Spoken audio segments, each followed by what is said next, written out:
And for more on this, we now turn to one of the men looking to replace President Obama. Former Massachusetts Governor Mitt Romney came in second to John McCain for the Republican nomination back in 2008. He's the next guest in our series, Vote 2012, The Challengers. Mr. Romney has also written the bestseller, No Apology, Believe in America, which is now out in paperback. Thanks for coming in this morning. Thanks, George. Good to be with you. So if you were in the Oval Office right now, would you tell President Mubarak to go? Well, I think what the United States has to do is make it very clear to the people in Egypt that we stand with the voices of democracy and freedom. And we have to also communicate, I think, as the administration has, that we would like to see a transition to a permanent democracy, not just a one-time, one vote, and then the extremists take over, but instead a permanent democracy with the rule of law, with the support for the allies that have existed in the past. And that kind of transition, I think, would be best undertaken if President Mubarak were to step out of the way or lead the transition. But I don't know that I would say to the president, you should call for Mubarak's resignation. That I think flies in the face of a long history of friendship between he and our country and our friends. But it's very clear that he needs to move on and to transition to the voices of democracy. So it sounds like you have no quarrels with how the administration has handled this so far. Well, I think they got off to a rocky start. I think some of the statements early on were misguided, but I think they've corrected, and they've said they want to see transition. I think that's right.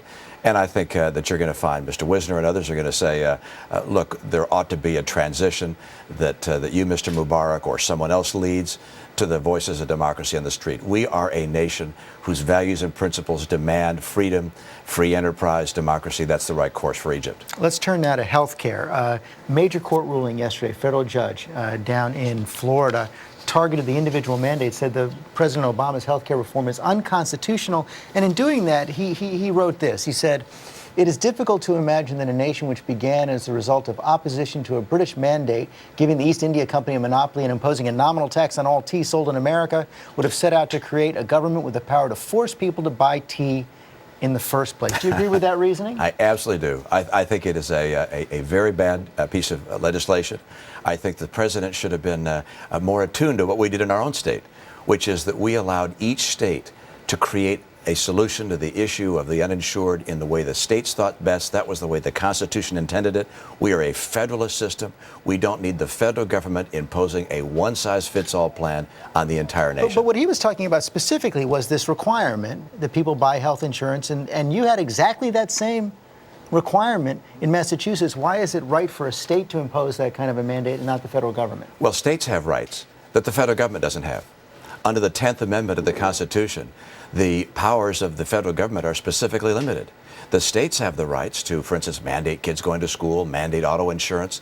States have certain rights that they can exercise. We can try different things in different states, find out what works and what doesn't. But the last thing you want to see is the federal government usurping the power of states. This is a federalist nation. It's unconstitutional. By the way, it's also bad policy. What works in one state is not going to work somewhere else. And I'll be the first to tell you as well, our plan isn't working perfectly.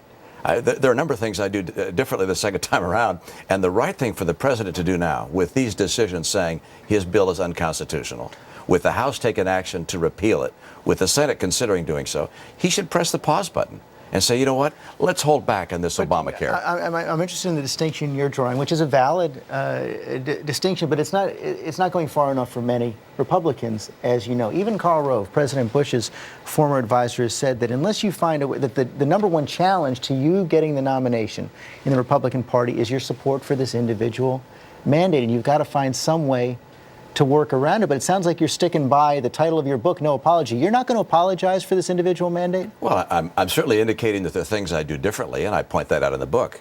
But I'm not going to apologize for the rights of states to craft plans on a bipartisan basis that they think will help their people.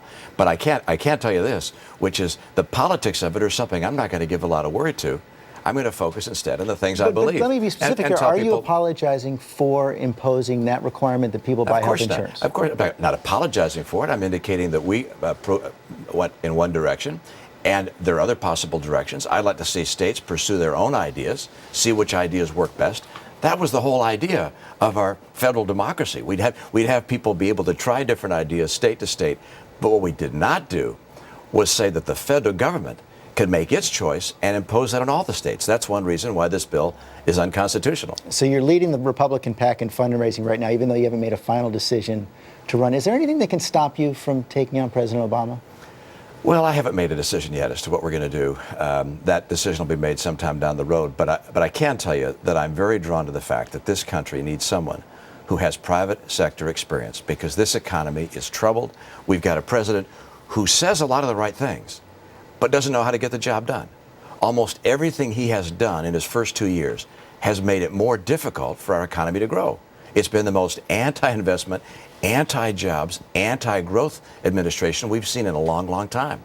And so I'm inclined to make sure there's somebody in the race that really understands how the economy works and can get jobs back. So I noticed one change from the last campaign already. You're here this morning with no tie. Hey, I'm not a candidate. I'm just having fun. Well, what else did you learn from the last run? What mistake won't you make the second time around if you run? Well, I'm sure I'll avoid some of the mistakes I made last time, but I'll make new ones this time. Probably first and foremost is to make sure that your message gets through, that you don't get diverted by all the daily events that occur and speak on every possible topic, but instead you focus on the things you care most deeply about. And in my case, it's getting America working again, getting our economy strong so that we can protect ourselves globally, we can provide freedom for ourselves and for our friends, and we can have a more prosperous future for ourselves and for our kids. Okay, Governor Romney, thanks for coming in today. Hope you come back when you're an official candidate. Thanks, George. Generations from now, we will be able to look back and tell our children that this was the moment when we began to provide care for the sick and good jobs to the jobless. This was the moment when the rise of the ocean began to slow and our planet began to heal. This was the moment when we ended the war and secured our nation and restored our image as the last best hope on earth.